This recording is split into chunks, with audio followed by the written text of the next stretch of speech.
Price allot. கர்த்தருக்கு மகிமை உண்டாகட்டும். ஆண்டவரும் அருமை இரட்சகருமாக இயேசுவின் நாமத்தினாலே உங்களை வாழ்த்தி ஆசீர்வதிக்கிறேன். என்ன எப்படி இருக்கிறீங்க? நல்லா இருக்கிறீங்களா? நீங்கள் நல்லா இருக்கணும். நல்லா இருப்பதற்காக தினந்தோறும் எங்களுடைய பிரார்த்தனைகளில், எங்களுடைய ஜெபங்களில் உங்களை நாங்கள் நினைத்துக் கொள்கிறோம். ஒரு முறை இப்படி ஒரு சம்பவம் நடந்ததுங்க. என்னன்னு கேட்டிங்கன்னா, ஒரு கிராம பகுதியில் மாட்டு வண்டியில் ஒருத்தர் மாட்டு வண்டி ஓட்டிட்டு போகிறாரு. இப்போ அந்த வழியாக வருகிற ஒரு பெரியவர் என்ன பண்ணுறார், தலையில் பெரிய சுமையோட அவர் அப்படியே நடந்து போறாரு.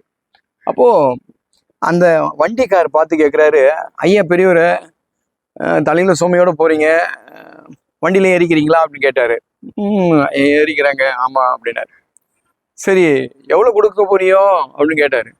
ஐயா எனக்கு ஒரு 20 ரூபா கொடுக்க முடியுங்க, அவ்வளவுதான் அப்படின்னு சொன்னார் இவரும். சரி ஏறிக்கங்க அப்படின்னு சொல்லி வண்டி ரொம்ப தூரம் போது தலையில ஏறி உட்கார்ந்தவர் தலையில சுமையோடு அப்படியே உட்கார்ந்துன்னு இருக்காரு. அப்போ குறிப்பிட்ட இடம் வந்துச்சு, இறங்க போறாங்க. ஐயா நீங்க வந்த இடம் வந்துடுச்சிங்க அப்படின்னு சொல்லி இவர் திரும்ப பார்த்தாரு பாருங்க. இவர் திரும்பும் போது தலையில அந்த சுமையோடு அந்த பெரியவர் இருக்காரு. உடனே வண்டிக்காரர் கேட்டாரு, ஐயா இறக்கி கீழே வைக்க வேண்டியதா, எதுக்கு தலையில இவ்வளோ சுமந்து வரீங்களா, ஏன் இவ்வளோ சுமந்து வரீங்க அப்படின்னு சொல்லி கேட்கும்போது அவர் சொன்னார், இல்லையா எனக்கு மட்டும்தான் காசு இருக்கு, என் மூட்டைக்கு காசு இல்லை அப்படின்னாரு. இப்போ இன்றைக்கு நடக்கக்கூடிய சம்பவங்களும் அதுதான் இருக்கு.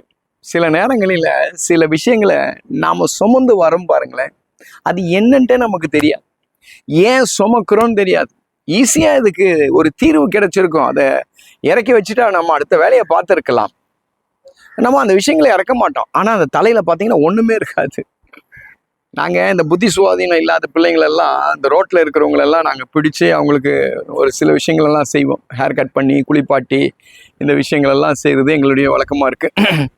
அப்போது இவங்களெல்லாம் பிடிச்சி பார்த்தாங்கன்னா பாருங்க, இவங்க கையில் அந்த மூட்டை, ஒரு பெரிய பெரிய மூட்டையை வச்சுருப்பாங்க. அந்த மூட்டையில் ஒன்றும் இருக்காது, பெரிய காசு பணமோ இல்லை உபயோகமாகிற பொருட்களும் இருக்காது. பழைய பேப்பரு, பழைய டப்பா, பழைய காகிதம், பழைய துணிகள், பிளாஸ்டிக் கவர், இப்படி தான் அவங்களுடைய தலையில் இருக்கும். அதையே தூக்கி அதை பிடுங்கினாலும் அவங்களால கொடுக்க மாட்டாங்க, அதையே பிடிச்சி வச்சுக்குவாங்க. இன்றைக்கு நம்ம மனுஷனுடைய வாழ்க்கையில கூட இதுதாங்க. என்ன தலையில அவ்வளோ ஒரு சுமையை வச்சிருக்கிறோம் என்னன்ட்டே தெரியல. ஈஸியா சில விஷயங்களை, எந்தெந்த விஷயங்களை எங்கெங்க எடுத்து எங்கெங்க போடணும், என்னென்ன கட் பண்ண அந்த மனுஷனுக்கு தெரியவே தெரியாது. ஆகினால்தான் வேதத்துல அழகாய் ஒரு வார்த்தை சொல்லிட்டு, வருத்தப்பட்டு பாரம் சுமக்கிற நீங்கள் எல்லாரும் இடத்துல வாருங்கள், நான் உனக்கு இளைப்பாறுதல் தருகிறேன் என்று சொல்லி ஆண்டவராகிய இயேசு கிறிஸ்து அழகாய் சொல்லி இருக்கிறார். பிரியமானவர்களே, இன்றைக்கு சுமப்பதற்காக பிறந்தவர் ஆண்டவராகிய இயேசு கிறிஸ்து. நாம சில சுமைகள் எல்லாம் தலையில போட்டுட்டு அழகா அதை நம்ம மெயின்டைன் பண்ண முடியாம, அதை இறக்கி வைக்க முடியாம, அதை சுமக்க முடியாம கஷ்டப்பட்டு இருக்கோம். இன்றைக்கு உங்களுடைய சுமைகளை எல்லாம் ஆண்டவராகிய இயேசு கிறிஸ்து ஒருவர் இருக்கிறார். அவர் தான் சுமக்க பிறந்தவர். சிலுவையை சுமந்தார், உலகத்தின் பாவத்தை சுமந்தார், உலகத்தின் சாபத்தை சுமந்தார். அவர் மேலே இறக்கி வச்சுட்டு நீங்க நிம்மதியா வாழுங்க. அதற்காக தான் ஆண்டவர் உங்களை அழைக்கிறார். வருத்தப்பட்டு பாரம் சுமக்கிற நீங்க எல்லாரும் என்னிடத்துல வாருங்கள் என்று சொல்லி, அவரிடத்துல வரும்போது ஒரு விடுதலை, ஒரு இளைப்பாறுதல் நிச்சயமாய் கிடைக்கும் என்பதுல சந்தேகம் இல்லை. உங்களுக்காக ஜெபம் பண்ணிட்டோமா? நல்ல பிதாவே, இயேசுவின் நாமத்தினாலே இந்த நாளுக்காக நடு செலுத்துகிறோம். கர்த்தாவே, எத்தனையோ சுமைகளோடு, பாடுகளோடு, கஷ்டங்களோடு சுமக்க முடியாமல் கர்த்தாவே தத்தளித்து கொண்டிருக்கிற ஒவ்வொரு குடும்பத்துக்காய் ஜெபிக்கிறேன். ஒவ்வொரு குடும்பத்திலையும் ஒரு இளைப்பாறுதலை தாரும், இந்த குடும்பத்துக்கு ஒரு நிம்மதியை தாரும்.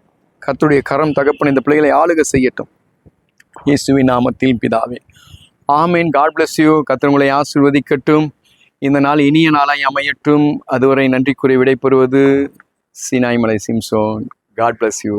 God bless you. Praise Allah.